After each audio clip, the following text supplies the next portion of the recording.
రంగారెడ్డి జిల్లా షాద్నగర్ మండల పరిషత్ ముందు ఉన్న చాకలి ఐలమ్మ విగ్రహానికి పూలమాల వేసి ఘనంగా వేడుకలు నిర్వహించారు. రజాకార్ల పాలనలో నిరుపేదల భూములను లాక్కోవడంతో పాటు వారు పండించిన పంటను దోచుకెళ్లారని స్థానిక ఎమ్మెల్యే వీర్లపల్లి శంకర్ అన్నారు.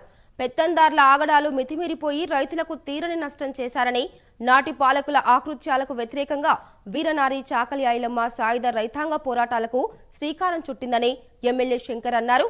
ఐలమ్మ పోరాటాలను స్ఫూర్తిగా తీసుకొని ప్రతి ఒక్కరూ నడుం బిగించాలని కోరారు.